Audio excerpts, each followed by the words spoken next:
프랑스 철학자 폴 리케르는 아담 신화를 문자 그대로 받아들인 해석, 성경을 역사적 사실로 받아들인 폐해가 너무나 크다고 지적하였습니다. 언어는 한 가지 의미로만 쓰이는 것이 아니라 우의, 은유 또는 유비 등에 의해 다양한 의미를 가질 수 있습니다. 스피노자, 니체, 프로이트 등에 의해 성경은 다양한 뜻으로 해석되고 있습니다. 스피노자는 신이 아담에게 저 열매를 먹지 말라고 했던 이유에 대해 이렇게 해석합니다.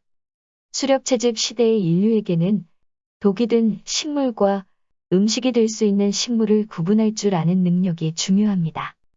식용이 가능한 식물에 대한 지식은 부모 세대에게서 배워야 하고, 그래서 신은 먹으면 인체에 해로운 열매를 아담에게 알려준 것이라고 합니다. 부모의 가르침을 따르지 않고 해로운 열매를 따먹은 아담에게는 당연히 재앙이 닥칩니다. 스피노자는 신이 그 열매가 아담에게 해롭다는 자연적 결과를 알려준 것인데, 아담은 그 사실을 몰랐기 때문에 도덕적으로 금지한다고 믿었다고 해석하였습니다. 이런 관점에서 본다면 구약 성경이나 그리스 신화 등은 고대 인류의 삶을, 상징을 활용하여 이야기로 재구성한 것으로 볼 수 있습니다. 십계명의 첫 번째 계명인 너에게는 나 말고 다른 신이 있어서는 안 된다 라는 구절에서 신을 왕이나 남편으로 바꾼다고 해도 전혀 어색하지 않습니다. 구약 성경은 인류 사회에서 왕이나 가부장이 권력을 잡고 국가나 가부장제 사회를 창조하였음을 상징하는 것으로 해석할 수 있습니다. 성경에 기록된 아담과 이브의 후손들의 나이로 추적하였을 때 아담과 이브는 기원전 4000년경에 창조되었습니다. 이것은 기원전 4000년에서부터 세계 4대 문명이 형성되면서 국가가 탄생하던 시기와 일치합니다. 창세기 1장에는 하나님이 말씀으로 세상을 창조하는 것이 묘사되어 있습니다. 이것은 세상을 만들어가는 원리에서 무력보다는 인간의 정신을 형성시키는 언어의 힘이 더 막강함을 상징하는 것이라고 해석할 수 있습니다. 그리스 신화는 가이아의 손자인 제우스가 권력 싸움에서 승리하여 신들의 왕이 되는 것이 주된 스토리입니다.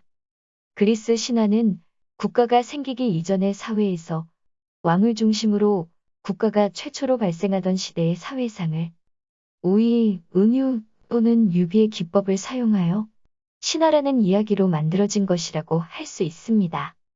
제우스가 왕이 되기 이전에는 풍요와 다산의 상징인 태초의 여신인 가이아가 남자의 도움 없이 혼자서 우라노스를 낳고 우라노스를 비롯한 여러 남편과의 사이에서 다양한 신들과 종족들을 낳는 이야기가 전개됩니다.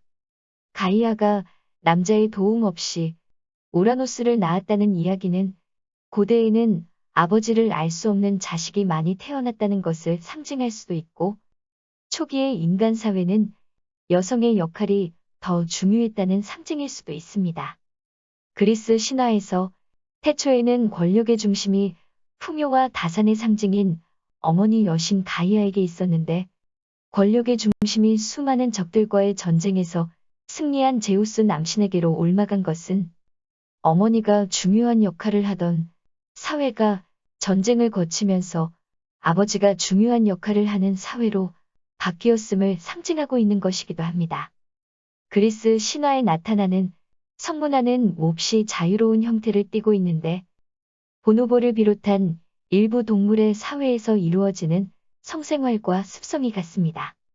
남신들은 아름다운 인간 여성을 아무렇지 않게 강간하고, 여신은 그 아름다운 여성을 질투하여 저주하는 스토리가 많습니다. 이것은 권력과 부를 쥐고 있던 남성들이 신분이 낮은 여성들을 쉽게 강간하고, 강간당한 여성들은 강간한 남성의 아내에게 저주를 받는 일이 많았음을 상징하는 것으로 볼 수 있습니다. 여신들도 남신들 또는 인간 남성들과 사랑을 나누고, 결혼한 여신도 바람을 피우는 이야기가 많이 나옵니다. 그리고 제우스가 두 번째 부인인 테미스와는 서로 합의하에 헤어진 이야기도 있습니다. 이것은 국가가 생겨나던 초창기에는 여성에 대한 순결 이데올로기나 결혼을 하면 여자는 무조건 한 남편만 바라보며 일부 종사해야 한다는 가치관이 아직 확립되지 않았음을 상징합니다. 신화를 역사적 사실로 해석할 수는 없지만 리케르의 주장처럼 신화가 현실의 삶을 상징하는 것이라면 고대인의 성생활과 가족 관계에는 특별한 성윤리가 없었음을 알 수 있습니다. 이 와중에 바람기나 번식 욕망과는 다른 순수한 사랑 이야기도 그리스 신화에 등장합니다. 오르페우스와 에우리디케의 비극적인 사랑 이야기나 이루어질 수 없는 사랑을 간절한 바램으로 이루어낸 피그말리온의 사랑 등 에우리디케를 끝내 되찾지 못한 오르페우스는 다른 여성을 거부하고 젊은 남자들과만 어울려 동성애의 창시자로 언급되기도 하였습니다. 이러한 사랑 이야기는 이기적 유전자를 가진 생명체의 번식 전략만으로는 설명할 수가 없습니다. 유전자는 자신의 유전자를 많이 퍼뜨리는 것이 목표인데 오르페우스는 다른 여인들과의 관계를 자발적으로 거부하였습니다. 오르페우스의 사랑 이야기를 통해서 인간은 번식만으로는 설명할 수 없는 사랑 그 자체를 위한 사랑이라는 독자적인 감정을 발달시켰음을 알 수 있습니다. 생물학적인 이익과는 무관한 사랑의 감정은 인간이 아닌 동물에게서도 관찰되었습니다. 미국의 심리학자 해리 할로우는 인간과 94%의 유전자를 공유하고 있는 갓 태어난 붉은 원숭이를 어미와 격리시켜서 사랑에 대한 실험을 하였습니다. 한쪽에는 철사로만 되어 있고 우유가 나오는 어미가 있고 다른 쪽에는 우유가 없는 헝겊 어미가 있는 우리의 새끼 원숭이들을 넣었습니다. 새끼 원숭이들은 배가 고프면 철사어미 쪽으로 가서 우유를 먹고 그렇지 않을 때는 계속 헝겊 어미 쪽에서 시간을 보내었습니다. 새끼 원숭이에게 공포스러운 자극을 주면 더욱 헝겊 어미에게 붙어 있었습니다. 할로우의 애착 실험은 아기를 어떻게 양육하는 것이 좋은가에 대해 많은 시사점을 주었습니다. 생명체에게는 생물학적 욕구 충족 못지않게 따뜻한 정서적 교감도 중요함을 증명한 것이라고 할 수 있습니다. 오르페우스의 사랑 이야기는 할로우의 애착 실험에 더하여 이성 간의 사랑에는 에우리디케가 아니면 안 되는 것과 같은 배타성도 포함됨을 시사합니다. 이러한 감정은 이기적 유전자의 번식 전략으로는 설명할 수 없는 사랑 그 자체만을 위한 사랑에 대한 갈망이 인간에게 있음을 의미합니다. 처음에는 유전자의 번식 전략을 충실하게 수행하기 위해 발전되고 진화된 정서적 유대감이라는 사랑의 감정이 원래의 목적인 번식을 넘어서서 그 자체가 목적으로 변해버린 것입니다.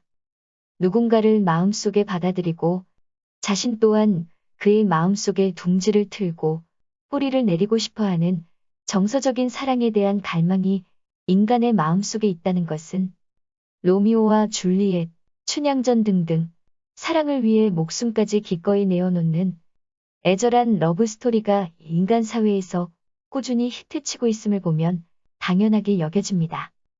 고대 이집트에서는 자위가 대단히 신성한 행동으로 여겨졌습니다. 이는 신이 자위를 통해 세상을 만들었다고 믿기 때문입니다. 풍요를 기원하는 의식에서 이집트의 파라오들은 배를 타고 나가 자위를 하였습니다. 이집트는 도시들마다 각자의 신과 신화들이 있습니다. 제일 오래된 것은 멤피스의 프타신의 창조 설화인데 브렘너 린드 파피루스에 세상을 창조하는 과정이 기록되어 있습니다. 나는 혼자서 모든 것을 창조했다. 내 손이 내 배우자였다. 나는 내 손과 성교를 했고 재채기를 하여 슈를 토해냈다. 침으로 테프루트를 뱉어냈고 슈와 테프루트가 기브와 누트를 낳았다. 게브와 누트는 오시리스와 세트와 네프티스를 낳았고 마침내 그들이 이 땅의 모든 사람을 낳았다.